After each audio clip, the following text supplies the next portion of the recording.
Good. Okay, let's get going. Badram Karanebihi Shunyama Devaha Badram Pashyema Akshabihi Rejatraha Sthirairangair Tushtuamsastanubihi Veshema Devahitan Yadayuhu Swastinaha Indro Vrudrashravaha Swastinaha Pusha Vishwavedaha Swastinaha Tarksho Arishtanemihi Swastino Brihaspatiir Dadatu यो अन्तः प्रविश्य मम watch इमां प्रक्षुप्तां सञ्जीवयति अखिलशक्तिधरस्वधाम्ना अन्यांश्च हस्तचरणश्रवणत्वगादीन् प्राणान् नमो भगवते पुरुषाय तुभ्यम् लसतु श्रीमदानन्दतीर्थेन्दुर्नो हृदम्बरे यद्वचश्चन्द्रिका स्वान्तसन्तापं विनिकृन्तति पदवाक्यप्रमाणज्ञान् प्रणम्य शिरसा गुरून् व्याकरिष्ये यथाबोधं विष्णुतत्त्वविनिर्णयम् नारायणं गुणैः सर्वैरुदीर्णं दोषवर्जितं ज्ञेयं गम्यं गुरुंश्चापि नत्वा सूत्रार्थ उच्यते. So good evening. I'm glad the internet is working. We are 10 minutes behind schedule, so I hope Sudarshan will accommodate us for an extra 10 minutes. We got a very interesting session this afternoon, and before we could get started, could I request people to mute their audio, please? There is a little bit of echo that's coming through, certainly on my side. So if you could just mute your audio, that will be gratefully received.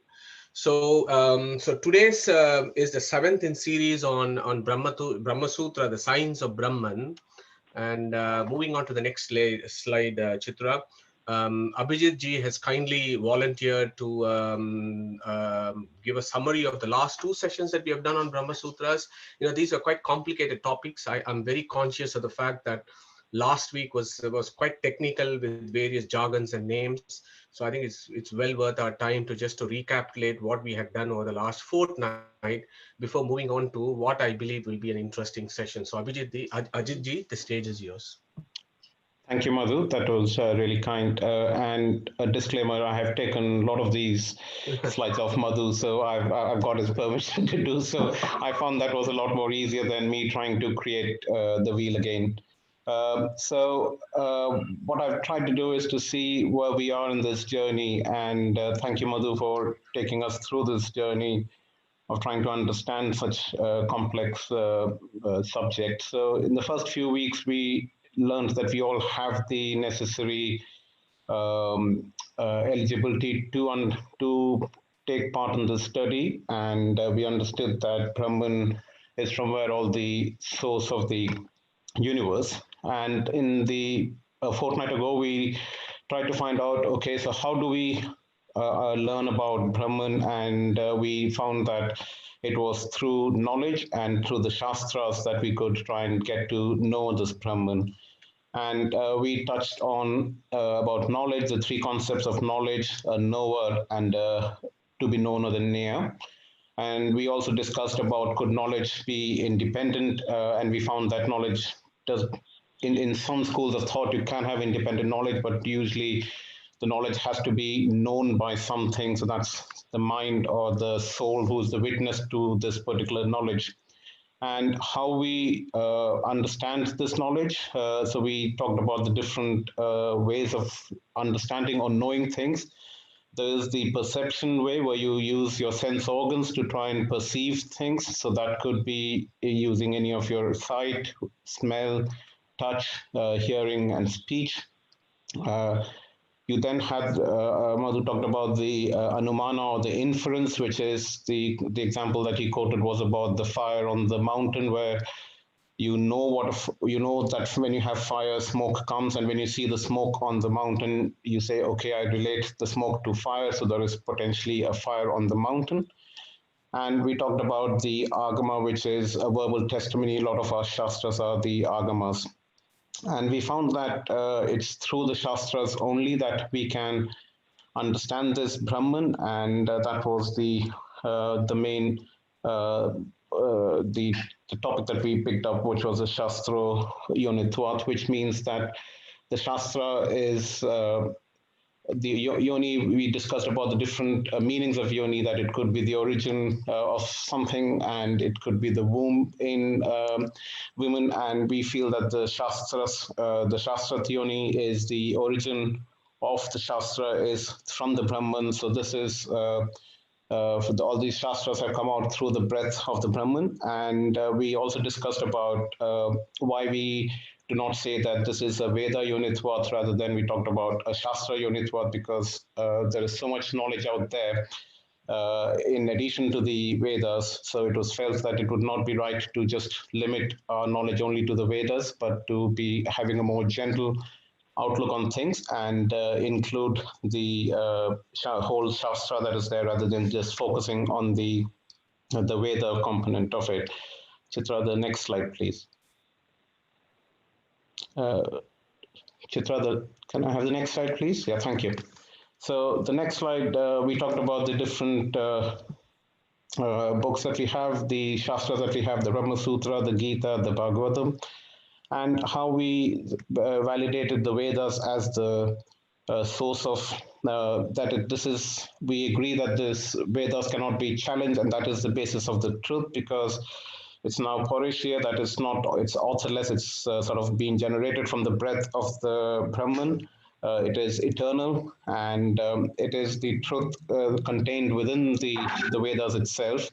It doesn't, so like with some subjects, they have the truth within them and they don't need to be proved. Whereas in some science, we said that we try to infer the truth or from the, it's an inferential in science, and we use our perception to infer the truth. And we know that sometimes the perceptions could be not right. So therefore, although we think that science is the best way of looking at things, but we feel in the study of the Brahman, the Vedas is what we take as the whole source of the truth because of these particular characteristics to it. And then we talked about the different darshana, the Shad darshanas that were there, and how the Vedas are used by all of these, although some of them don't completely agree with that the Vedas are the truth, but then in general we all agree that the Vedas is the basis of the study of Brahman. So the next slide, please.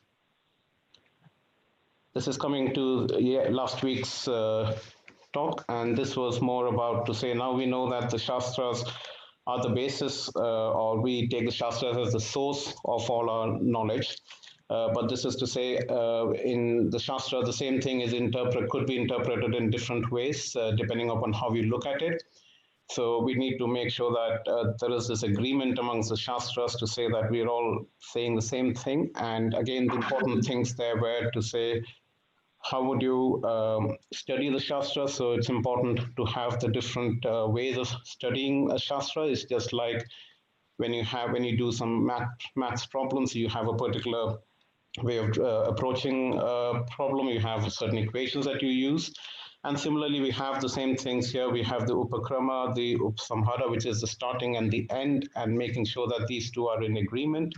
Then you have the Abhyasa, where you repetition of the same thing. So, for example, in the Tattvamasi, in the Chandogya Upanishad, it was said that the Tattvamasi is being repeated a number of times. It just shows that by repeating things, we learn and we understand it even better. It's just sort of reinforcing the things. So we also touched on how, as part of the Shastra training, as well as in the modern age, in our normal jobs or our trainings, how we keep doing the same thing again and again till we get to a point where we become proficient in doing it. And then the Apurvata, which means it's the uniqueness of the topic that we are discussing. And when we do this, then the phalam that we get out of it, and the devotion and the logic behind this. And similarly, you have the other way of looking at things, which is the Shruti, the Linga. The Linga is a sign, the Vakya, the word meaning of it, the Prakarna, Sthana, and Samakhya. It's in this order. So the Shruti is the most important amongst all these, and that again sort of reinforces what we said about earlier, that the we think about the agamas being the way to understand the Vedas. So we also looked at the epistemological algorithm to see how do we look at things. So if it's a material thing, we find that perception is better than agama. So we touched upon things like honey, for example. It's easier to taste honey to understand the sweetness rather than read a 40-page thesis on the sweetness of honey. But the same thing in non-material entities, like where we talk about the the Brahman and the Jiva, it's difficult because these are not something that we can see using our normal perception or senses, and that's where the Agama is better. And that's which brings on to our the last Vakya for today, and that's the topic for today. Thank you. Ajit, thank you very much. That was quite an amazing tour of what we had covered. So, as you can see from what Ajit had summarized, we've actually covered quite a lot of syllabus, as it were, and we are laying that strong foundation as to how to approach what is a scientific or rational basis of approaching Shastras. So moving on to the next slide, what the meanings of words in a language. So I just wanted to pick up where Ajit had left to just give you a couple more introductory slides and then directly delve into the topic for today. I'm so pleased Ajit had introduced the concept of Tattvamasi and how it appears 9 times and how it reinforces a particular philosophical concept. And I'm also very grateful to Ajit for having introduced the concept of honey and how the sweetness of honey and so on, because that is also one of the examples that comes in Tattvamasi. So in the next 50 to 60 minutes, we'll deal with that. So before we go into that, we need to get our bearings right as to what we are actually dealing here. So meanings of words in a language. So we touched upon this. We said this is called vritti. Vritti is that links a word and an object. So you have an object which has got a name. So what is that links between a name and an object is called a vritti. And there are two ways in which this is universal for all languages, be it human or non-human. These are general principles in which meanings of words in a language is interpreted. One is called Mukhya Vritti. Mukhya Vritti means the literal meaning of the word. When I say river, it means a river. There is no arguments around this. So that is called Mukhya Vritti. And we have dwelt with this before, talking about how that Mukhya Vritti, there are 3 types, Rudi, Yoga, and Yoga Rudi. So that is for our Vyavaharika, our mundane material transaction in this world. We generally use Rudi and Yoga Rudi to indicate various objects with words so that we can communicate with each other in a form of language. It could be Sanskrit, it could be English, it could be Hindi, it could be Tamil, it could be Kannada, it could be Telugu, it could be Malayalam, whatever language that you're talking about. For mundane transactions, we use Rudi, Yoga, and Yoga Rudi to link a particular word to an object so that we communicate with each other. And then I also introduced this concept about the language of the Vedas. Yeah. Now here I need to make a slight distinction. There is I would say a little bit of misunderstanding. Sorry, there is a background noise coming through. Could somebody check their laptop and mute their audio, please? So the language of the Vedas is slightly different. Now there is a confusion with regards to linking Vedas directly with Sanskrit. Yeah. So let me give you an introduction to that. The language of the Vedas is slightly different from the Sanskrit as we know of today. Okay. So if you think about how the evolution of the language, particularly the Vedic language, evolved, initially, we are talking about, say, 10,000, 20,000 years ago, there wasn't a lipi. There was not a script in which the Vedic words were said. It used to be transmitted by, saying it and somebody hearing it. And as you know, that is why it is called the Shruti. Now, this Devanagari script, the Devanagari script or the Sanskrit script is a new thing. It's a new advent. This has been around only for 2,000 years. Yeah, the Devanagari script has been around only for about 2,000 or so years, whereas the Vedic language, as how it is spoken, has been around forever. So the grammar of Sanskrit is slightly different from the Paninian grammar that is available for colloquial Sanskrit communication of present day world.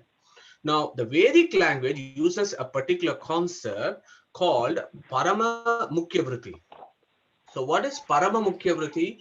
Parama Mukhya Vritti means going into the very deeper.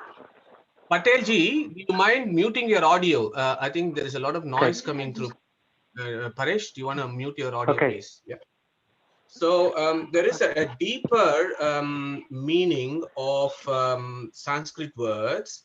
It's called Parama Mukhya Vritti, where you open up the words and get into the inner meaning. So this is the language of the Vedas. So Vedas, you read Vedas in Parama Mukhya Vritti, not in an ordinary mundane sense.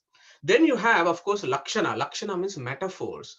And in all of languages, of human languages, you use a lot of metaphors we constantly use it. Sometimes we don't even realize that we use metaphors in our language, but we use it all the time. Yeah. So that's called Lakshana Vritti, where again we discussed about three types: Jaha Lakshana, Ajaha Lakshana, and Jaha Ajaha Lakshana. I'll come to that a bit later. So I just wanted to introduce these concepts about Mukhya Vritti and Lakshana Vritti. Moving to the next slide, Chitra. So why are we talking about the meanings of words in language? We are talking about this so that we can adopt this for Samanvaya of Vedic scriptures. Yeah. Chitra, are you around there? Do you want to move to the next slide, please? Thank you. So now the question comes is, yes, we have spoken about the vrittis, Mukhya Vritti and Lakshana Vritti. Now let me now give a practical example. Now it is all well and good talking about so many jargons in scriptural interpretation, but how do you actually put it into practice? So I have taken two. I've taken the Aham Brahmasmi and I've taken Tattvamasi as two examples to illustrate how we do Samanvaya in our scriptural interpretation. This is really interesting because the reason why I have chosen this is not because they're easy, but because these are controversial Shruti texts, and it brings out so many concepts in Samanvaya, and that's the reason why I've picked these two. And as you know, we dealt with I think it was 2 weeks ago, we were dealing with Aham Brahmasmi and how we can do Parama Mukhya Vritti of taking the word Aham Brahmasmi, and we said how Aham is a secret name of God, Brahman is a secret name of God, Asmi is a secret name of God. How can Aham be a secret name of God? We said Aham means Aheyatvat Aham Nama. We did the etymology of Aham. Brahman means what? Bruhantohi Asmin Gunaha is Brahman. Then Asmi. This is interesting. Asmi is actually, if you split it open and say it in English, it is as me. So this Brahman knew he is Aham and Brahma, and he knew that as me. That is me. That is how he knew himself as Aham and Brahma.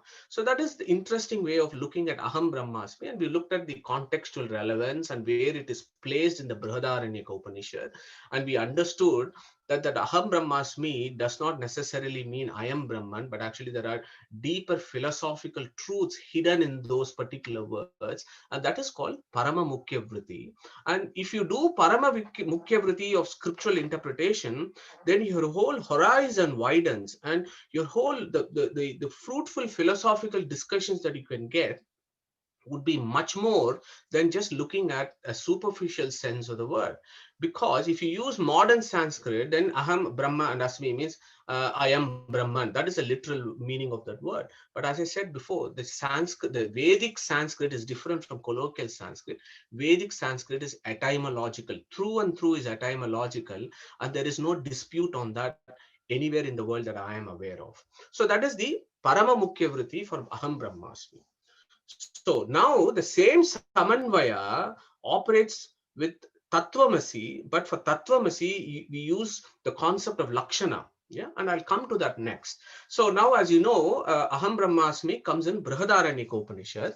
Can somebody tell me which Veda is Brihadaranyaka Upanishad linked to, please? Can I have a volunteer for that question? So which Veda is Brihadaranyaka Upanishad comes from? Which portion of the Veda? Krishna Yajurveda? Yeah, almost got it. It's Shukla Yajurveda. Okay, thank you. So Shukla Yajurveda is the key. It's a part of the Shukla Yajurveda. Another important Upanishad in Shukla Yajurveda is Isavasya Upanishad. Isha Upanishad is another important Upanishad in Shukla Yajurveda. It's interesting. Brihadaranyaka Upanishad is Brihat. Brihat means big. So Aranyaka, it's a big test that you study in the forest. So it is the largest Upanishad that is available for us for philosophical study. But if you look at Isha Upanishad has got only 18 mantras. It's only got 18 mantras. It's a very small Upanishad, but nevertheless, it's a big Upanishad from its philosophical content. Now, Chandogya Upanishad, where Tattvamasi comes from. So, who is going to tell me which Veda does Chandogya Upanishad come from? Any takers? Okay, so Chandogya Upanishad comes from Samaveda. Okay, so Samaveda has also got another important Upanishad. It's called Keno Upanishad, also called Talavakara Upanishad, and that is also a big Upanishad with major philosophical concepts. So many of the Vedantic philosophies that we have today, that is the three big ones, Advaita, Vishishtadvaita, and Dvaita, they all get their inspirations from some of the key verses from these Upanishads, including Brihadaranyaka and Chandogya. So one of the key statements from Chandogya Upanishad that often comes in Vedantic philosophy is this particular statement called Tattvamasi. Okay, so when you look at it literally, when you say Tattvamasi, Tat means that, Tvam means you, Asi means are. So that you are, that means it is the other side of Aham Brahmasmi. Aham Brahmasmi is first person, whereas Tattvamasi is second person. So you're saying Aham Brahmasmi, but then you're saying Tattvamasi, you are that. That is a literal meaning of Tattvamasi. So as I pointed out to you before, is this the literal meaning, all that is there in philosophy of Tattvamasi, or there is a wider, more expansive philosophical meaning of Tattvamasi? So that is what I want to focus on today's talk, because for understanding Tattvamasi from a Lakshana Vritti perspective, you need to adopt and you need to introduce the principles of Samanvaya. And that is why it becomes important. And I again come back to this, we should never read Upanishads and Vedas in a very superficial sense. You have to dive deep in, so that you get these gems and pearls out. Okay.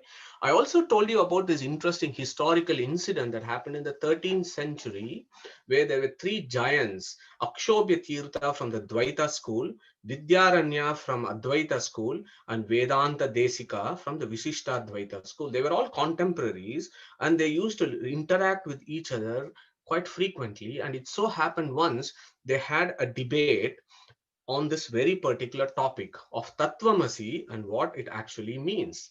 And the debate or the discussion, and that is how philosophizing usually happens with debates and disputes. That is verbal philosophical disputes, not hitting each other. So such a philosophical disputation actually happened between Akshobhya Tirtha from the Dvaita school, Vidyaranya from the Advaita school, and the great Vedanta Desika himself was the judge from the Vishishtadvaita school. So Akshobhya and Vidyaranya had this discussion. So what I'm going to do today is, of course, we cannot deal and talk about the various angles and aspects and the levels in which these two great philosophers had their discussions, but I want to give you a flavor as to how that philosophical discussion happens around Tattvamasi, which uses the principles of Samanvaya. So moving on to the next slide, Chitraji.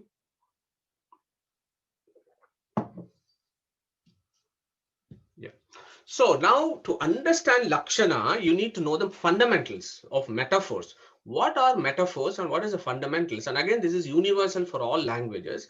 And it is just that our ancient rishis had actually perfected this into an art in its own right, and it was a separate language, as it were. It was an art.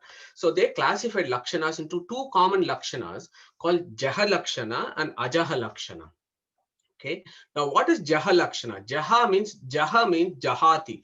Jahati means you abandon or you give up the literal meaning, and then you take another meaning. So when I say Benares is a city on Ganges, that when I read it literally, it doesn't make sense. How can Benares be on the Ganges? It has to be in the bank of the river Ganges.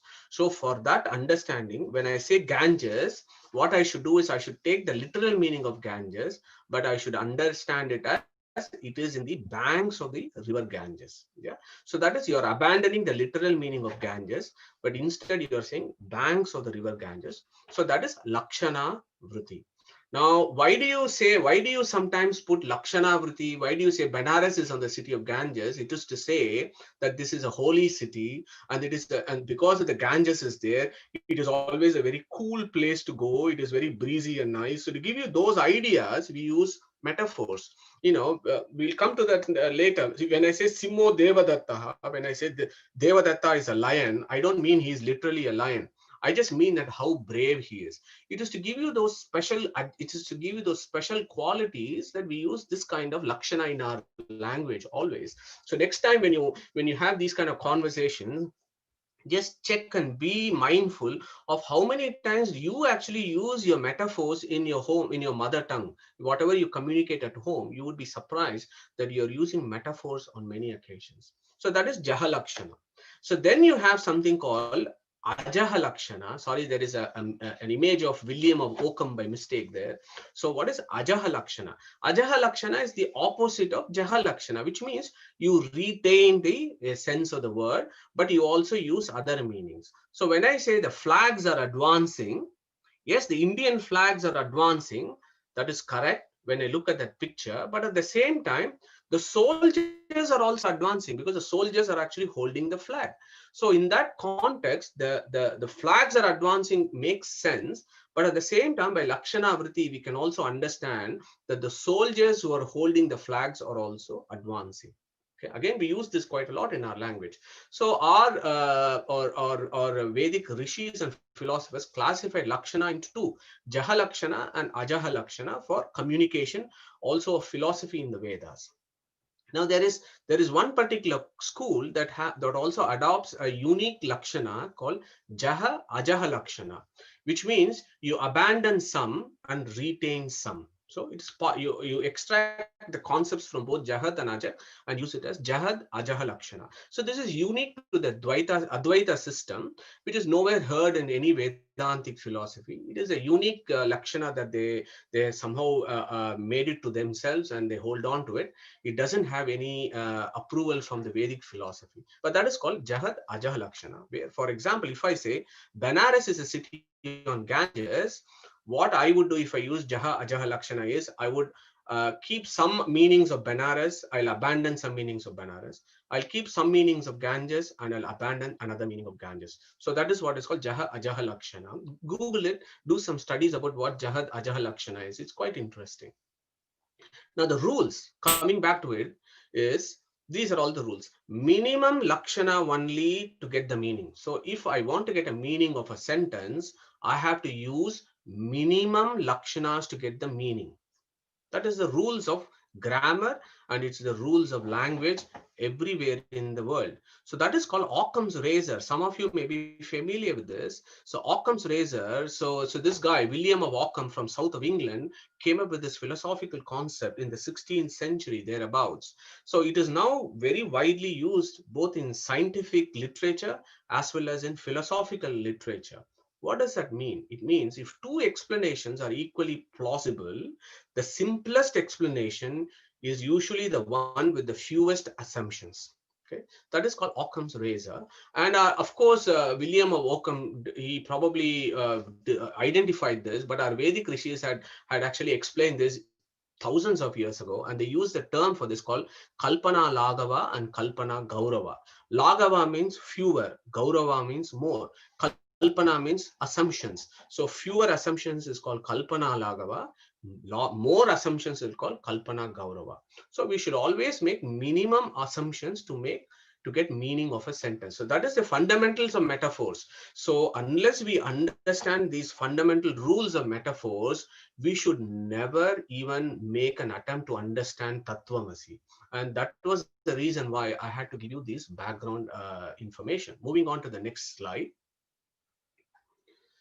So Samanvaya in practice. So Tattvamasi of Chandogya Upanishad comes in the 6th chapter. Okay, so we said Tat means Brahman, Tvam means Jiva, Asi means you are. So now we have to adopt the rules of Samanvaya. What is the first step? First step, as Ajit mentioned in his introduction, is we have to decide whether this is a concept that talks about material things or non-material things. We all accept that it is talking about a trans-empirical entity, which is a non-material things. Jiva and Brahman are non-material things. So Vedas are the jurisdictions to provide evidence for that. So we accept that, okay, this is a field of the Vedas. Now, the next one is important. When you look at a Shruti or when you look at a Vedic sentence, the next step there is you should ask that question, is it a Niravakasha Shruti or is it a Savakasha Shruti? What does that mean? Niravakasha means it has only one meaning. Savakasha means it can have more than one meaning. You may be very familiar in some languages. In Kannada, for example, there is a popular word called Savakasha. Savakasha Utamadi means please eat well, please eat a lot of food, and please eat well. So that Savakasha that is commonly used in, say, language like Kannada actually comes from Sanskrit word where Savakasha means more meanings. So you would be surprised, or probably some of you may be aware, that the Tattvamasi of Chandogya Upanishad has at least 12 different meanings. Okay, not just you or that. It has 12 different meanings. I'll try and highlight a few meanings, and I hope it's provocative and interesting. Now we accept that this is not a Niravakasha Shruti, it is a Savakasha Shruti. So now what we can do is we can use the applications of Tatparya Lingas and Purva Mimamsa Sutra rules that Ajit was mentioning about. And then try and get the meaning of what is it that this Tattvamasi of Chandogya Upanishad has actually set itself to prove. So for that, to understand that, you need to get the context, and that is prakarana or context, which, as you know, is part of the Purva Mimamsa Sutras, is one of the rules. What is the context in which this Tattvamasi is coming from? You should never pluck a word from the Vedas and then put it aside and say, this is the philosophy that I am going to propagate. You need to understand Tattvamasi as it is. The reason being, Tattvamasi has got a history. It has got a background. It has got a context. It has got a set of grammar. It has got a syntax, and it has got a set of etymology and so on. And then you have to use that to understand. Because mind you, Vedic language is like a USB stick. And we discussed this a lot of time. We said Vedas is called Chandas, and it is called Chandas because Chadayanti iti Chandamsi. You have to split, open, combine, and get more and more meanings out of it. It'll be unfortunate if we just take one meaning and then build a big castle around it. No, we need to get more and more meaning around this. So what is the prakarana of Tattvamasi? So I will read this. These are such beautiful verses in Chandogya Upanishad. So the Upanishad basically starts like this. So Saha Dva Dasha Varsha Upetya Chaturvamsha Shati Varshaha Sarvan Vedan Aditya Mahamana Anuchanamani Stabda Eyaya Tamha Pitovacha. So that is the first, second line. So what basically means is this Tattvamasi is a discussion that happens between a father and a son. Father is Uddalaka Aruni, who is a great philosopher of those times. And his son is Shvetaketu. So this guy, for the first 12 years of his life, was a naughty errand who was just running around, not interested in any studies. And then his father tells him, you're wasting your life. 12 years of your life has gone wasted. So please go and study something. Know about that Brahman. Go and study about Brahman and come. So what happens? Dvadasha Varsha Upetya. So Dvadasha, 12. So he goes to Gurukula for 12 years. Then Tatur Vimsha Shati Varshaha. So that means 24 years. So when he is 24 years, he comes back. So 12 years he goes to Gurukula. He studies for 12 years in the Gurukula. And then he comes back when he is 24 years of age. And then he comes back with so much of arrogance and ego. And the Upanishad describes this very beautifully. It says, Sarvan Vedan Aditya Mahamana Anuchanamani. This fellow came to his father's home with so much arrogance that he has studied all the Vedas. Sarvan Vedan Aditya Mahamana Anuchanamani is an interesting word, which means arrogance. Yeah, with full of arrogance, he comes and he says, my father sent me, I have learned everything about the Vedas, I know everything. Why should I bow to him and do namaskara when I come home? So how was he standing? He was saw this guy. Oh Lord! So this guy has gone to study for 12 years. We thought he will study and become humble and express humility, but he has actually come back after his university education with so much ego. And believe me, as an academic in a university setting, I'm very, very used to this kind of behavior in my colleagues and in my faculties, the arrogance and egos that people exhibit because they know something. It's very common to see in universities. When you roam around universities, every time I see a Stabda AI, I remember Shvetaketu, because there are lots of these kind of fellows in our universities. So he was not, there was no humility for Shvetaketu. So his father saw this and he said, Shvetaketu, yennu somya idam mahamana anuchanamani stabda yuta tam adesham aprakshya. So he said, what, Shvetaketu, I've sent you for 12 years for studies. What have you come back as? You come back as a very arrogant person. Let me ask you a question. Yena ashrutam shrutam bhavati, amatam matam bhavati, avijñatam vijñatam iti. So he says, did you study about that? Hearing which means you have heard about everything. Thinking about which means you have thought about everything. Knowing about which means that you have known about everything. So he puts this fundamental question to Shvetaketu, and Shvetaketu is dumbstruck. He cannot answer this question. So that is the background for Tattvamasi, and we should never forget this. The background is, here is a chap, Shvetaketu, who comes back home full of arrogance and ego, assuming that he knows everything, and his dad is asking him a simple question, and he is not able to answer. So moving on to the next slide, Chitra.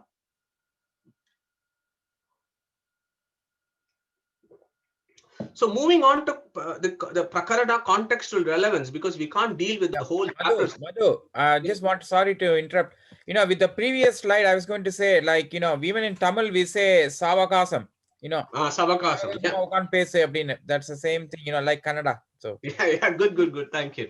So, so when you go to the Prakarana contextual relevance and the preamble to Tattvamasi, I wish I spent time to talk about chapter 6. There is so much philosophy in that. There is one big thing called Vacharambana Shruti, Vacharambana Vikaro Namadeyam Rutikaitike. So he goes on about talking about, is this cause and effect, or is it about independence and dependence? All that philosophy comes in the initial portions of chapter 6.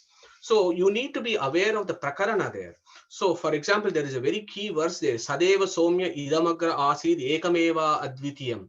And then this, the Uddalaka Aruni talks about how this creation comes about. How this Trivrit Karana means the mud, the water, and heat, they mix together, and all these material things get shaped. And then how Nama Rupa, every object that is created is given a name, and how the Supreme Brahman links this name to the objects, and how this universe then comes about. And we have dealt with this quite a lot. And then this whole creation thing that Uddalaka talks about basically talks about the supreme majesty of Brahman, and it points out to the fact of how completely dependent we are as finite reality. So he starts off this preamble before he goes to Tattvamasi. Okay, so remember, Shvetaketu, an ego, arrogant person to start with, and then his dad asking him questions and he is not able to answer. And then the dad then starts giving him a philosophy of the greatness of Brahman and how he creates the universe. And then to bring home the message as to how, as finite reality, like all of us as jivas, how we are utterly dependent on the Supreme, he gives an example which actually sets the scene for the Tattvamasi. So he says, Uddalako Arunihi Shvetaketum Putram Uvacha Swapnantam me Somya Vijanihi iti Yatrai Tat Purushaha Swapiti Nama Sata Somya Tada Sampanno Bhavati. Swam apito bhavati tasmad enam swam iti achakshate swam hi apito bhavati, he says. Uddalaka, this is really profound words of Uddalaka Aruni, basically taking an example of our conscious states and then talking about how we are so dependent in our conscious states, and he picks the most important example. And we have discussed this so many times before about the Sushupti states, that is the state of dreamless sleep. The three states of consciousness that we have discussed: Jagrati Sthana, Swapna Sthana, and Sushupti Sthana. So wakeful state, dream state, and dreamless sleep. And Uddalaka picks up the dreamless sleep state. Dreamless sleep state where our sense contact with the sense object is not there, mind's contact with the sense organs is not there, mind's contact with the jiva is not there. So we are in a complete unconscious state at that point. If our house is burgled, we would not know that. If somebody puts a knife into our chest, we would not know that. So it is such an utterly dependent state. So Uddalaka Aruni picks that state. Look, man, every night you go through Sushupti. Every night you go to Sushupti state and then you wake up in the morning, and yet you don't realize what a dependent state your existence is. He picks up this very important verse, and in Mandukya Upanishad also we have dealt with this when we dealt with the various states of consciousness, where this particular state of consciousness of Sushupti is controlled by that prajna form of the Supreme. I just wanted to put that one to remind you that we have done that before. So coming back to this, Uddala Karuni is picking up an example, is picking up a daily example talking about a dreamless state. So moving on to the next slide.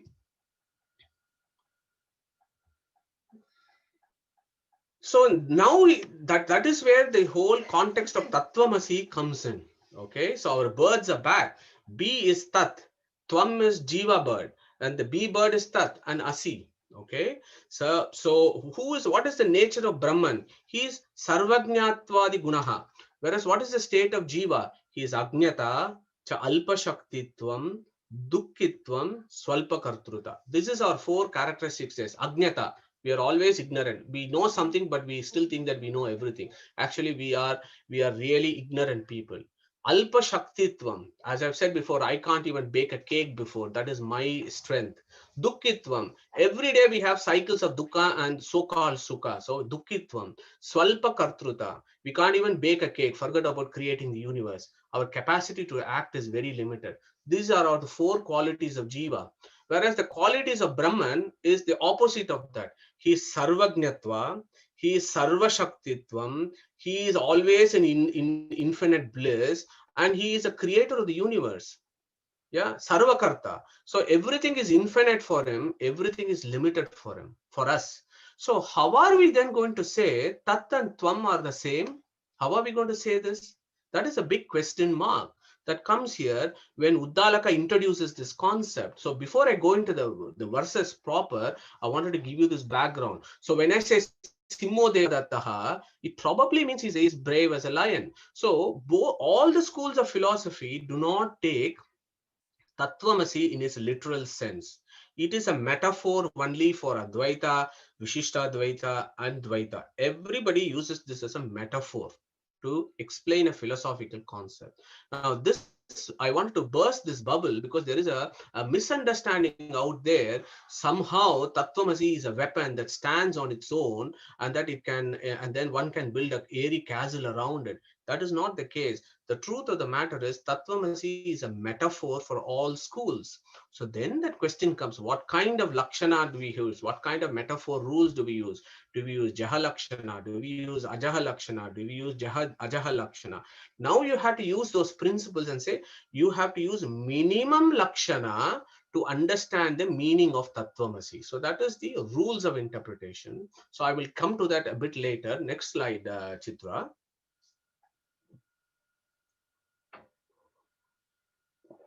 And also applications of grammar. Yeah, let us not forget. Of course, Paninian grammar is more common these days, but still the Paninian grammar has been adopted from Vedic grammar. So you have Vyakarana and stuff like that. But there are also Vyasa Niruktam, Vyasa Vyakaranam. There are older Vyakaranams also. They also apply applications of grammar. So what are the applications of grammar? So if you look at nouns, yeah. So let us not spend too much time on the grammar aspect of it, because I know some of you are doing Sanskrit classes and you will be dealing with these noun cases. What are the various noun cases? So in most languages, it is the same. There are 7 to 8 depending on the language that you look at. So nominative case, vocative case, accusative case, instrumental case, dative case, ablative case, genitive case, and locative case. So those are some of the noun cases that come in languages, and believe me, all other languages have actually adopted the rules of grammar that is there in Sanskrit, and that is why Sanskrit is a mother of all languages. The noun cases are these. Tat is a noun. So what you have to do there is, if you have to understand Tat, you have to use those vibhaktis, as we call it. These are called vibhaktis. So when I say Tat, Tat can mean 7 different things, to be honest. So it can mean Tat Adina. Adina means dependence. Tat Sadrishya. Sadrishya means resemblance. You can say Tat as Tasmin. Tasmin means inside him. Tasmat means because of him. Tasmai means for him. Tasya means you belong to him. Tat prati means you are alive because of him. Tvamasi. So you can bring all these rules of grammar when you look at Tat. So instead of making it complicated, my aim here is to show you how interesting and how expansive this very word becomes. When I say Tat, I have to think about 7 different vibhaktis of Tat and place them next to each other to get different meanings of Tattvamasi, not just you or that. Okay, look at Sandhi. Sandhi, many of you will be familiar with what Sandhi is. There are 3 types of Sandhis in Sanskrit: the Swara Sandhi, Vyanjana Sandhi, and Visarga Sandhi. So Swara Sandhi is interesting. So there is one particular Swara Sandhi called Suvarna Vara Sandhi, Swarana Sandhi, Swarana Dirga Sandhi. What that means is if you have vowels, if you have a long vowel at the end of a word and a small vowel at the beginning of another word, and if you want to join both, then you take the dirgha, the long vowel becomes there. So that is also interesting because when I say sa atma tattvamasi, that is a swarana dirgha sandhi. So you can split it open into various ways. You can say atma tattvamasi or atma atatvamasi. So that way also you can split it, and there is no grammatical objections to that. That is perfectly a reasonable swarana dirgha sandhi to do. So again, it opens up that word tattvamasi. Now I have shown in this slide, you can now infer how many ways in which I can interpret this tattvamasi. Atatvamasi is very novel. Atatvamasi means you are not that. Okay, you can even say so many things I describe about God, you are not that mate, is what it means. That is one way of looking at it. Or you can say tattvamasi by using the vibhaktis and then employing the language of lakshana to understand the meanings. Yeah, so I hope it is interesting. So moving on to the next slide.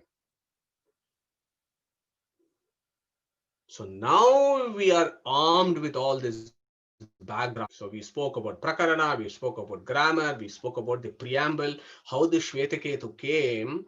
Now we have to approach the examples. So the Shvetaketu, what Uddalaka does is, initially he has given that example of Sushupti state and how in the Sushupti state we are all very dependent.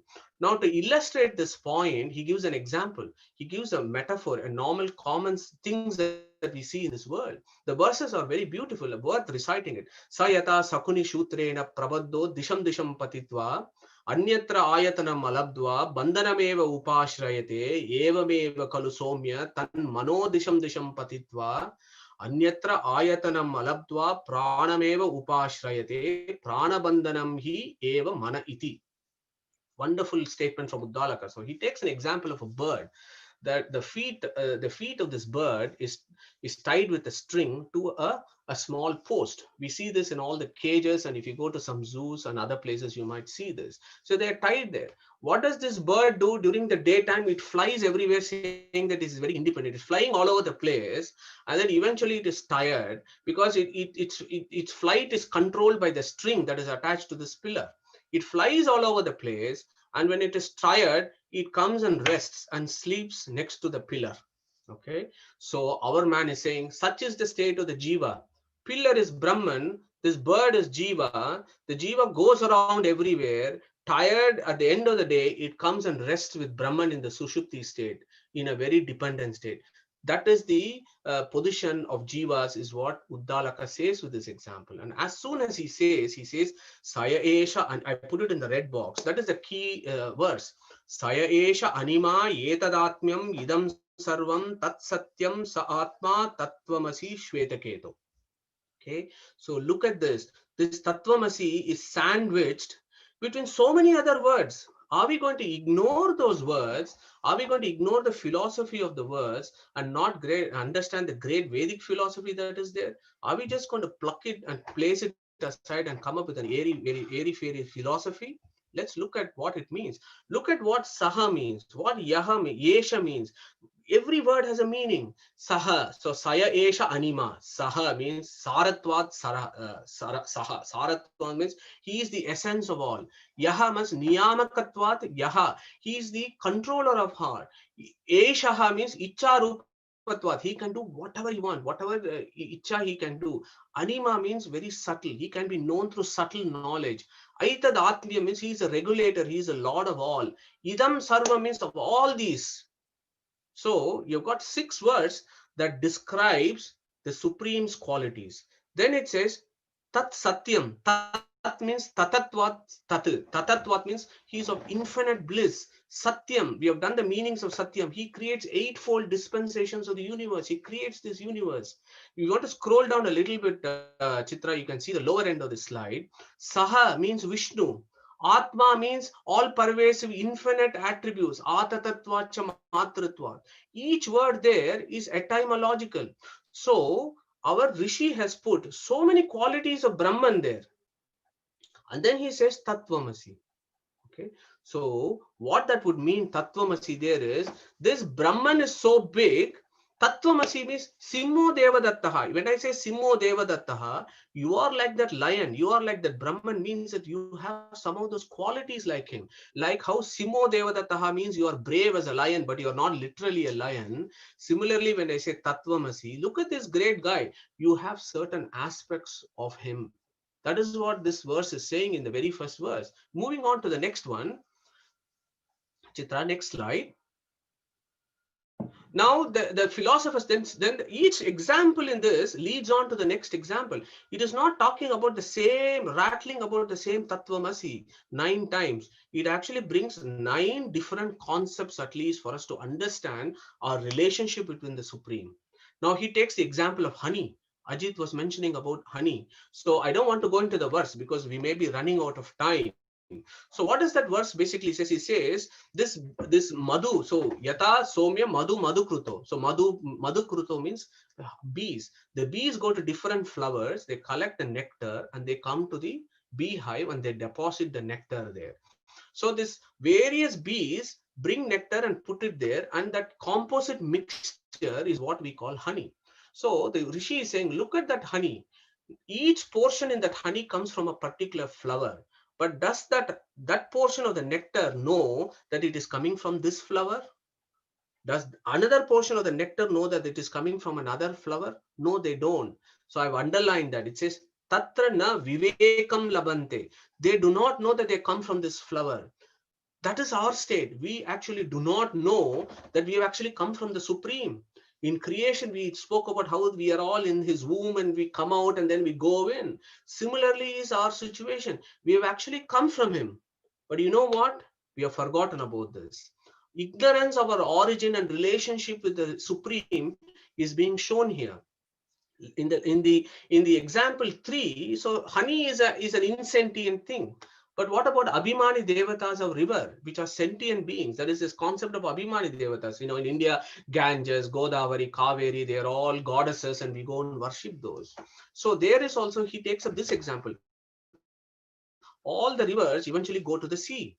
And each component of the river is in the sea. The sea is the sea, but the rivers go and join the sea. Does each river know that there is another river next to me? No, they don't. They are not aware of that. Similarly, we do not know that there is there is another sentient being that is next to us. His name is Brahman. Do we know him? No, we don't know him. That is our ignorance of our origin relationship of Supreme. That is the third example he gives. Moving on to the next slide, Chitra. So in the fourth example, before going into this fourth example, he gives an example. He says here, Ta iha vyagrova, simhova, vrukova, varahova, kitova, patangova, damshova, mashakova, yed bhavanti, tada bhavanti. Because we have forgotten our origin, because we have forgotten that we have come from the Supreme, and because of our ignorance, what is happening? We are going through these various species of life. Vyagra means tiger, Simha we know is lion, Vruko means wolf, Varaha means the wild boar, Patango means the worm, the Damsho means the fly, Mashako means the mosquito. That is also another type. Damsho means housefly. Mashako means another type of insect. And then Mashako is mosquito, as I said. Yeah. So all these, we go through this life, we go through these various forms of life because we have forgotten we have come from this origin. We have come from this Brahman. That is what that example is telling us. Moving on to the next slide. So if you go to the next slide, fourth verse, he takes an example of a tree, and he says, if you cut one of the branch of the tree, it will ooze a juice and it will still be alive. If you cut another branch in the tree, it will still be alive. If you cut the trunk of the tree, it is still alive, because that God who is there in the tree, and the jiva is there in the tree, and inside the jiva, the God is there in the tree. As long as God is there, the jiva is there, and the tree is alive.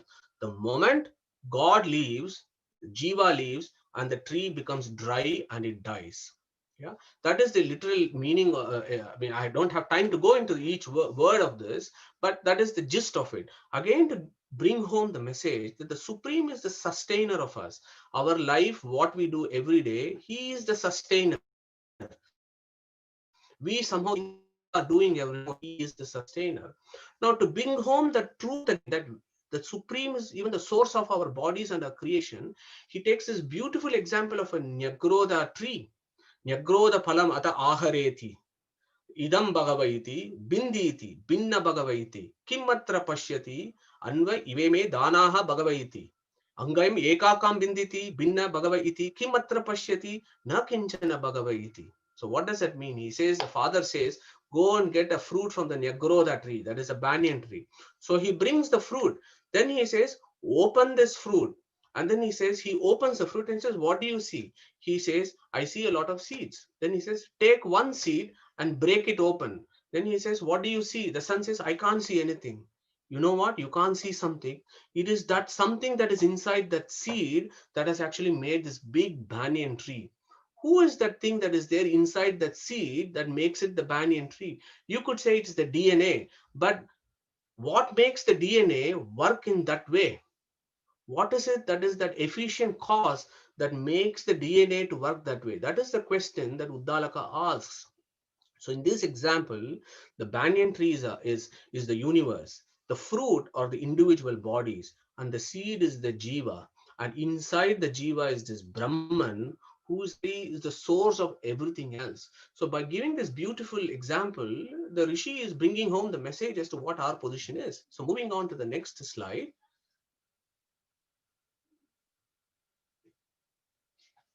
Then the son has got a doubt. He says, you are saying inside that seed there is this entity, and then that because of that entity that is there, this whole tree is born, but I can't see him. How do I know he is there? Then he says, this is another beautiful passage. Basically, he says, okay, fine, go and get a glass of water. So he brings, fill it with water. So he fills it in. Then he says, put some salt in it. He throws some salt in it, and he says, keep it overnight. So he keeps it overnight. Then he says, next day morning, bring that glass of water. So he brings the glass of water. Then he says, can you show me where the salt is here? So the son will say, no, salt, I can't see any salt here. So the father will say, okay, fine, take a spoon, take a bit of water from the top end and sip it. He sips it. Then he says, what do you taste? He says, I taste salt. Then he says, take the bottom portion, sip it. What do you see? He says, I taste salt. Take from the middle portion. What do you taste? He says, salt. Similarly, my dear son, this supreme being is all pervasive and he is very subtle. You can't see him, but you should be able to experience him. Is this great philosophy that Uddalaka gives with the sixth example. And then he moves to the seventh example because the son is still confused. You're saying all these things, but how do I know? How do I know that who is going to teach me? How do I know that the subtle being is there? So then the seventh most important example talks about how the presence of a guru becomes indispensable for this transaction. And he gives an example of how a man who is blindfolded, he's left in the Gandhara place. A man from Gandhara is blindfolded, taken into a forest, and he is left there.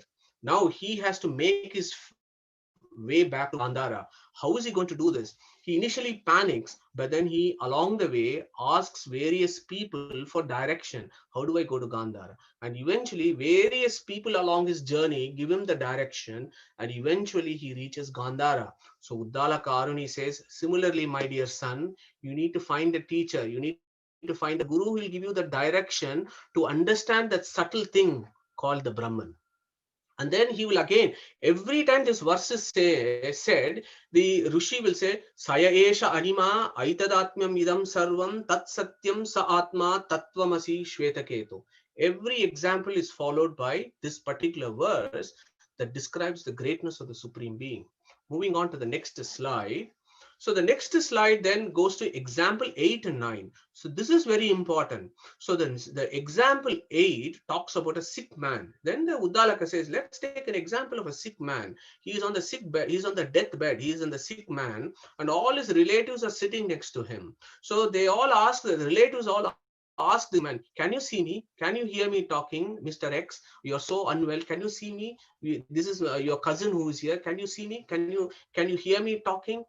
So the Uddalaka says, as long as the Indriyas have not merged in the mind, and as long as the mind is not merged in the prana, and as long as the prana is not merged in Parasyam Devatayam, as it's called, as long as that has not happened, the sick man will say, yes, I can recognize you. Thanks for coming. But the moment the merging happens, and finally that Parasyam Devatam decides, I'm going to leave this body, this fellow is finished. Okay, and as many of us are physicians here, and when we see that in our daily lives, it should bring home this message as how utterly helpless we are at that point of death, or when we are in that ultimate sickness state, how utterly helpless we are. Yet throughout our life of 70, 80, or whatever years that we are going to be here, we somehow assume that we are in total control with ourselves. That is utter stupidity of how we run our transaction of life. And Uddalaka is bringing home that message to us. And putting that sick man is very significant here. Why should you put a sick man, not a very fit man? Because to bring home the message of utter helplessness. There is a very sarcastic joke that is there in the philosophical circles. It's called Shivo Aham Bhavader Bhoge Roge Mrutyunjana Archakaha, which means when I am very fit and well and I have eaten my food and I'm very happy, I will go jump, say Shivo Aham, I am Shiva, I am Shiva, I will jump. But when I have become sick and I've got disease, I'll go and do a Mrutyunjana Homa at home. I'll do a Mrutyunjana Archaka. I'll pray to the same Shiva to help me. Such is our state. When we are fit, we think we are God. And when we are in our utter helplessness, we just go and search for somebody to protect us. So that putting that sick man example is again to bring home that message as to how utterly helpless we are. Yes, when we are in the deathbed, can somebody here tell me in that deathbed, anybody is going to say Aham Brahmasmi and Tattvamasi and go on? I'm sorry to say, even Shankaracharya's mother did not agree to that. And in her deathbed, when Shankaracharya appeared and he asked his mother to say Aham Brahmasmi, the history there is his mother refused to say that, and then he asks her to pray to Narayana. So that is the history behind that, of things that many people don't realize, how utterly helpless we are in that state. Look at the ninth example. This is a ninth example where again Tattvamasi comes. Now here, this is an example of a thief. So they say the story is the thief is tied because he has stolen something and he is brought to the court. In the court, the judge says, okay, if this fellow is really a thief and he has actually stolen something, let us give him an axe, that is red hot axe. If he is telling the truth, the axe will not burn him. But if he is telling untruth, the axe will burn him. Is the story behind, is the dialogue in this particular example. Now you should ask yourself the example, why is Uddala Karuni giving an example of a thief? That is extremely important about the metaphor of a thief to illustrate a philosophy. Why is he giving a thief? Who is a thief? A thief is a person who steals things that belongs to others. This universe belongs to whom? This universe belongs to the Supreme Being. Ishavasya says, Ishavasyam idam sarvam. Yeah, tat Ishavasyam idam sarvam yatkincha jagatyam jagat tena tyaktena bunjita magridaha kasya siddhanam. So that is that verse. Ishavasyam idam sarvam. This whole universe belongs to him. He is the owner of everything. But what have we done? We have actually stolen everything. So that person who steals from Brahman, what has he stolen from Brahman? He has stolen the concept of independence from Brahman. We all know that we are utterly dependent, but somehow we have assumed independence. And a person who steals the independence, which is a primary field of the supreme being, he alone is independent. Yeah. Uh, all else are dependent, but the one who steals that and assumes himself to be independent is the real thief. And that is the reason why the thief example is given. If, for example, a person who is ignorant of Brahmatmaikya, if somebody is ignorant of that, we can only call them as an idiot or a fool, but not as a thief. Thief means he has stolen something, and that example there becomes very, very important. And this is a difficult knot that some schools cannot get away from, as to why there is an example of a thief, why there is an example of a sick man. So I hope that Uddalaka Aruni, by actually giving these 9 examples, asking us to do the samanvaya there and understand what the deep philosophy is, rather than scrape the surface and come up with an airy-fairy philosophy. So moving on to the next slide. So what is the internal evidence within the Vedas? Go to Parama Upanishad. You don't need to go anywhere. Parama Upanishad, which is one of the parts of the Veda, talks about this Tattvamasi in great detail. And it says, Yata Pakshi cha Sutram cha Nana Vriksha Rasayata, Yata Nadyaha Samudrascha, Shuddho Lavano Yata, Yata Chora Apaharyo cha Yata Pumsi Vishayapi, Tata Jiva Ishvara Bhinnao.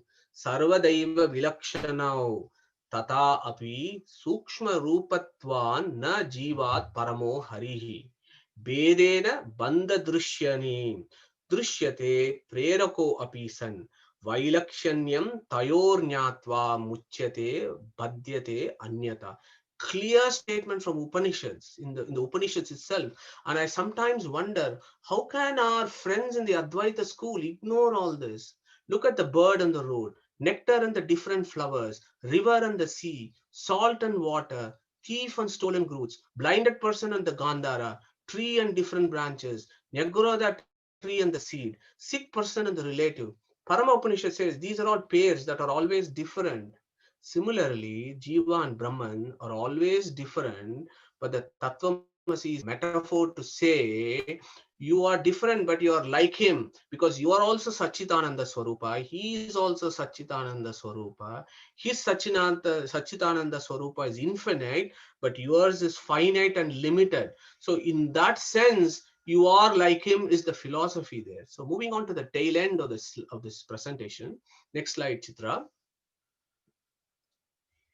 So it brings home this concept. We have discussed this before about Bimba Pratibimba Bhava, which is the foundation of the Rigvedic philosophy, which says Rupam Rupam Pratirupo Babuvaha Tadasya Rupam Pratichakshanaya Indro Mayabihi Purarupayeyate Yuktahi Yasya Harayaha Shatadasha. He says inside every Jiva is this Brahman who controls this Jiva. Yeah, each Jiva, there are infinite Jivas, so are the infinite forms of the Lord inside each Jiva and controls it. And I've given that example of Bimba and Pratibimba with an object and a reflection, and we have discussed this several times. So if you look at the Tat, the Vibhakti forms of Tat, various examples of Tat actually illustrate this Bimba Pratibimba relationship, that is the dependence of the Jiva to the Supreme Being, is what that the Vibhaktis of Tat actually, it is dependence, resemblance, inside him, because of him, for him, belong to him, you are alive because of him, all applies to the Pratibimba or the reflection in that example. And of course, the great birds are back again. And from Mundaka Upanishad, we know about the Dvasuparana quite a lot. And what is the second verse is? Jushtam yada pashyati anyamisham asya mahimanam iti vita shokaha. The solace and the liberation of the jiva is when it turns back and then realizes that it is different from this Brahman and it is dependent on this Brahman. That is when there is scope for its liberation. Clear words of Mundaka Upanishad that nobody can refute.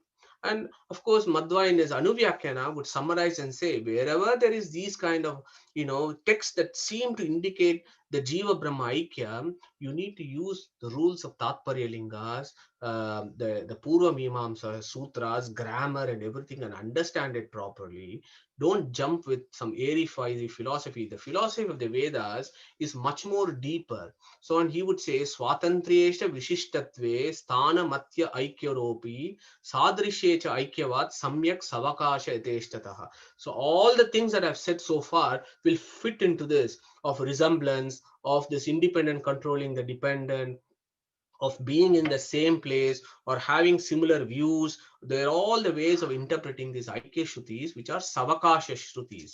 And how do you do Samanvaya of that is how I've described you in the last 15 to 20 slides. So moving on to the final slide for today, Chitra. So now I hope we are clear that to understand what Shastra is, we actually need to devote ourselves. We need to be very serious about this. This is not a fictitious novel. This is not something for bedtime reading. This we really need to devote time and dedication to actually understand what the Shastras are telling us. Because as I said before, this is like surgical training. This is about your career of yourself as a soul. Where are you going to go? Where have you come from? What is going to be your final destination? It is all going to be decided by how you approach your life, how you approach your philosophy of things. And to have that philosophy of things, you need to approach and study the Shastras very, very carefully. So this is not something to be underestimated. So when this Tattu Samanvayat comes, I'm finishing the Tattu Samanvayat Sutra. We have done 2 weeks, but I want to give you a preamble to what happens next. The objector then comes and says, no, no, no, no. You are given all sorts of stories here. All that I have told you for 2 weeks is utter nonsense. It is all false and it is all stories, because the Purva Paksha says, your Shastra itself says God cannot be described in words, as he is beyond comprehension. There are various verses, yato vacho nivartante aprapya manasa saha, to cite an example. And that will say that God is beyond words. God is beyond the reach of your mind. So if that is the case, what is the point of Shastras, of reading a book? It is not possible. So the objector will say, therefore, Shastra study is purposeless. So this is a formidable argument to say the objector's view, saying that reading the scriptures is a complete waste of time because it's all fictitious. Now, to refute that, Badarayana comes with this very important adhikarana or set of sutras. It's called Ikshatyadhikaranam, and he's got a few sutras. It says Ikshatehe na shabdam, Gaunashchena atma shabdat, Tannishtasya moksha upadeshat, Heyatva avachanacha, Swapyayat, Gati Samanyat, Shrutat Vacha. Okay, these are some of the main sutras that he puts in this Adhikarana to actually refute this objection and establish once and for all that Shastras are the only way of approaching the Supreme. And once he has done this, then he will go to Samanvaya proper from various Upanishads and Aranyakas and establish how everything talks about the Supreme. Yeah. So for next week, if I can, I would want to finish the first 5 adhikar. So this basically means Panchadhikarani comes to an end next Sunday. Now after that, what we need to do, I think I have not forgotten Devalji's very challenging question. So maybe we should deal with that question about, is God partial and cruel? Because you see so much suffering in this world. There is so much inequality in this world. What do the Shastras say? And more importantly, what is Badarayana's view? We are interested in what Veda Vyasa has to say about the so-called perception of partiality and cruelty in this world.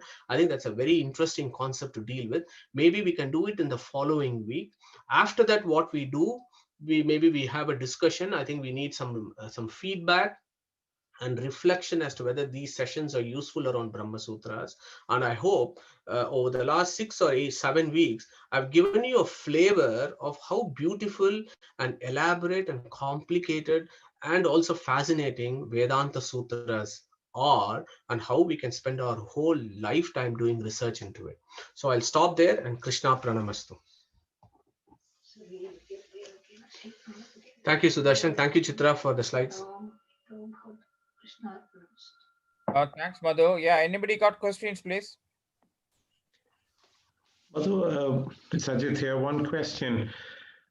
You have very beautifully explained how that one line of Tattvamasi can be explained in lots of different ways. And you say that if we could Google and search all the other bits to understand the explanation behind it. But the problem I then find is to say which one would we believe or which one. So is it that and how do we know there are other explanations? And so it just is a little bit more complex than just a Google search to find out more information. Yeah, I take that point, Ajit. Yeah, I think you're right. So I think what we should not be swayed is just one argument that somehow seems to have made the public domain, and somehow everybody have come to accept that that is the truth and the only truth and nothing but the truth. But actually, it is not. There are various flavors to it, and that is how the Vedantic philosophy has evolved over the last 1400 years. I think it's so important to put this knowledge out there so that people know about it and are able to reflect upon this and do their own individual studies. I think you're absolutely right. How do you get this? How do you get this information out there? There are many people. I'm pretty sure in my own experience there are many folks out there who go about with their lives holding on to these 4 or 5 verses. They are supremely noble individuals, but they run their affairs in life with few concepts that come from some vakyas. And it is so unfortunate that they have not had access to understand the other views and how other schools come with it. Yeah, so I think it is high time that we actually make these information available to people. And I think Sudarshan will have something to say about this. As a small effort that Sudarshan and the team that is working behind him is doing is Sudarshan is going to be launching a website called HinduKnowledgeAcademy.com fairly soon. And we are doing some background work of actually getting an international speaker to inaugurate the website. I've already fixed a chap from America to give an inaugural lecture on that. And hopefully that will become a forum, at least for us locally living in this tiny part of this earth called England, and we can make our spiritual progress. So Sudarshan, do you want to contribute something there, please? Yeah, thanks, Madhu. What it is, we thought like, Madhu has spent a lot of time in first learning these things and also putting it in a form where we can all understand, with using modern sort of PowerPoint and everything. And we will probably, all of us will agree that it has been a bit of an eye opener for us to understand how much treasure we have got in our culture and heritage, and how much how little we know like until now. And even if we make all the efforts, we may not be able to understand completely in our current Janma, but at least like we have made a start. And all his efforts, Madhu's efforts, should not go waste. And in a modern life, we are all busy with so many other commitments and everything, and this audio visual media appears to be very appealing and is very easy way to capture things. Yeah, so this is in order to continue with Madhu's effort. I thought like we will store all this information in like a YouTube channel, so that people can watch it at their own convenience, and others can also watch it, not just people from this group. So once the website becomes famous and the YouTube channel becomes famous, others can also watch anywhere in the world, not just in England. Your relatives, anybody in America or India, wherever. Yeah, and you know how YouTube channel works. Once it becomes popular, the more viewings, then if somebody Googles Upanishad or something, it will come. Well, we're not doing it for publicity as such, more for the sort of spread of the knowledge. And probably people may not come back to us, they may just go and research somewhere else and find more information. Doesn't matter. Idea is to introduce and just get more people to learn this in the way which is convenient for them. So probably Abhijit is working on the website and the YouTube channel. And you know we are probably, we got the website name HinduKnowledgeAcademy.com, but it needs about 30 days before we can put we can sort of like log in the YouTube channel into that. So we're waiting for that. And on the 18th of October, which will be a Sunday, we probably, instead of having this program, the usual Upanishad class, hopefully, if this Badarana thing is finished, the part one, then we will have somebody called Professor Mukund, who is going to come on Zoom from America, who's going to will inaugurate this YouTube channel formally, with a sort of maybe we'll spend a bit of 5 till 7 on that day rather than 5 till 6:15, and we'll have a bit of a like a function, everything through Zoom only, to introduce that, and he will give a lecture, Professor Mukund, and we will inaugurate the YouTube channel, and we'll slowly go into, like, we'll probably use all Madhu's lectures until now initially, and we could add more information, more topics gradually as we go on. And we'll probably see, like, how it goes, how you people publicize it to other people, and all over the world. And it's definitely not about getting publicity, name, or I've done it, you've done it, nothing like that. It is just to give, I'm sure, like, maybe many people who are doing this already, so by all means, yeah, but we are probably, because we are here and we have done this in the past 6 months, we are going to try it rather than all these efforts going waste. So that is the idea. I want you all to comment about this and maybe see what else you can do to support this. There is some cost involved in maintaining the website and YouTube, which is fine. I mean, I'm going to pay for it for the next 1 year, and then if it goes too much, I'll come back to you. So that is not an issue. So I want your comments on this, and then maybe Madhu can just give a brief note about Professor Mukund as well, or we can do it another time. So just comments, please. Yeah, yeah, yeah. Sudarshan, this is Rajesh here. I was about to suggest this to you because I've had 3 or 4 people already waiting to access the YouTube videos which was recorded. So I just told them to hang on until I get clarity from you. So thanks for the right timing, Sudarshan. Yeah. So Sudarshan, can I come in? Can I come in here? So the other thing, as you very nicely pointed out, is to make this information available in an accessible format for people, so that everybody understands that there are different strains and expansive knowledge that's available there. So I have made a start, but we are all very clear that what we need to do is we need to get external speakers. We need to have other speakers from other schools of Vedanta, Advaita, Visishta Advaita, folks from ISKCON, folks from other schools, and try and enrich this website as we go along. But we need to start somewhere. So we thought we'll start from this and then start getting, good speakers and, learned people from other strands to come and contribute to this, so that it becomes more a vibrant community, which is an open platform to exchange views and ideas, rather than coming from one particular dogmatic school, for example, but have this as a more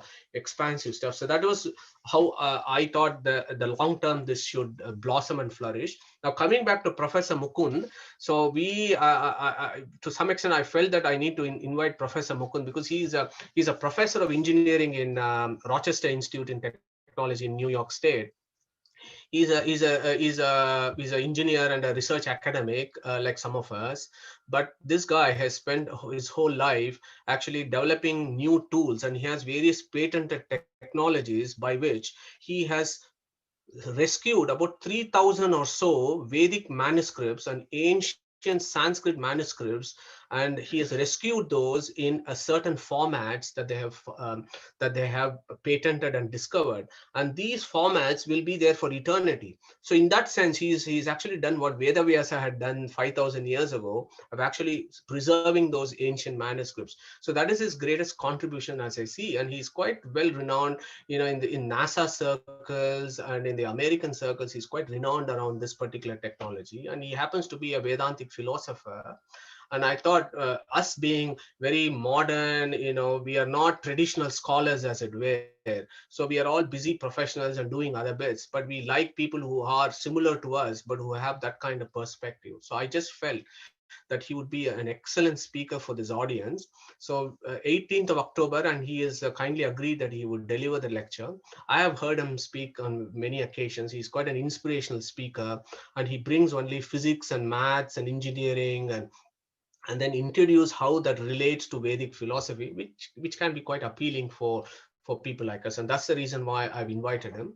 So let's see how the 18 goes. And as Sudarshan said, if this is for 2 hours, it'll be nice to make a cultural event of this, so that Stoke Academic Hindu Society, which is pioneering this, in my view, I think there are very few organizations, Sudarshan, I have to give credit to yourselves and your groups in Stoke. There are very few organizations that are doing it actually dispassionate, passionately and without any stuff. So I think we should publicize this more. So once we formalize, let's publicize this, and then let's see where it goes next. So that's my piece. Yeah, thank you, Madhu. I think well, it's probably the act of God. I think everything has come together. We are here. I think but the people are very interested, and it has just grown. I mean, it's not a nice thing to say, but the corona has helped as well. Like, for people to stay and then listen to these things, and we'll make a good use of this. And yeah, I agree with you that the main aim is we didn't know each other, like, I know you personally, but other people know each other, or through this common platforms like 6 months ago, but now we are all here. I'm sure like there is a big sort of quest for this knowledge, and so many questions from the younger generation, and even our generation. So if it is all answered very well, I'm sure they will be very much interested, and we can bring all the Hindus together, and even the non-Hindus who are all interested in these topics together.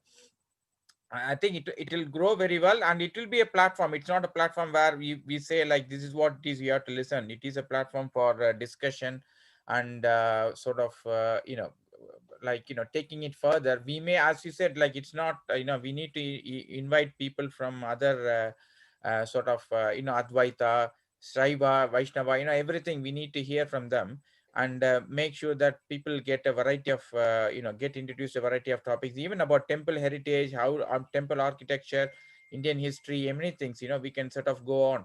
And so that will make it more interesting, and as a group we'll be more enlightened, and maybe we'll get some ideas. We might meet somebody who has got something else to offer, like with regards to popularizing the YouTube channel. Like he might be running a good YouTube channel already, and so he may not do this and sort of do that.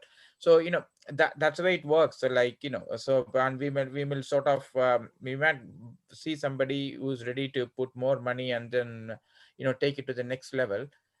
So yeah, so that is, it will become a platform where we are able to meet other people. So that is the idea. Or even if we stay as it is, fine. It's not that we have our aim is to sort of spread this knowledge.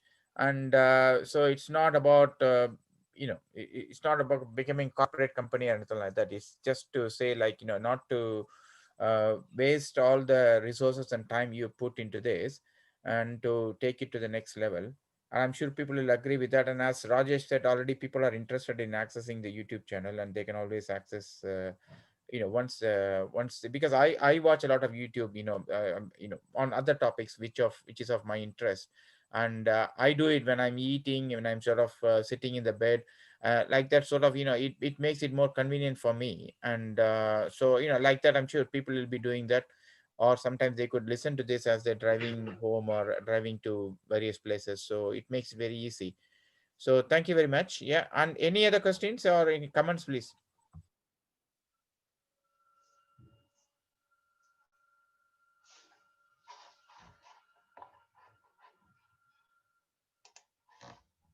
Madhu, can I Yeah. ask a question? Yeah, please, Shilaji. It's my personal. How long will it take? I mean, this I'm finding it a bit difficult, the Brahmasutras. How long will it take to sink in? I understand what you say, but still the Shastras and to understand them in so many ways, it will take a long time, isn't it? Yeah, it'll take a long time, and that's why we are called Manushas, right? Why are we called Manushas? We are called Manushas because we are Manana Shilaha. So Manana Shilaha equals Manushya. Manana Shilaha means whatever you learn, we constantly keep on contemplating and thinking and then fine-tuning your knowledge. That is the only way you can make progress. So it is a challenge. So it's an individual challenge for each one of us. So we should, I think the best way to do it is, I don't know, Shilaji, I don't have an answer for yourself as you as a person. And that is for you to find out what is where you are, what is your pace and how you want to fill it. So if we have to put our philosophy into practice, I think we have to appreciate there's not just one life that we are. So we have been there for eternal lives before, and we have eternal lives to come forward to. So as Krishna says, wherever we have left in this life, we will catch up in the subsequent life. So I think with that spirit, all of us should make our own individual efforts. And when we depart from this world and we take another birth with all the good work that we have done, hopefully with our karma being in the positive side, we will again get another Manushya Janma or Sadhana Sharira, and we catch up with where we left and then make that onward journey. So that is the only solution, I think, taking the spirit of our philosophy. So it's okay to feel that we don't know anything, isn't it? Nobody knows I mean, I think the first thing to all of us to realize is none of us actually know anything. So there is so much to learn, and hopefully that will be more inspiring rather than depressing us. Oh, there is so much to learn. When I'm going to learn can make one depressed, but equally there's so much to learn. Why am I wasting my time? Here is my inspiration to go learn. So it could spin both ways.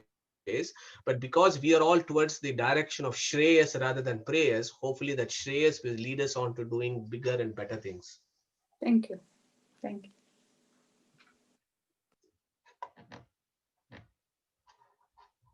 Any other questions, please?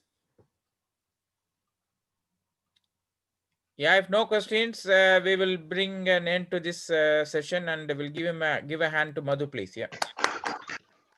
Thank you, Thank Madhu. you. Thank you, Madhu. Thank you. Thank you.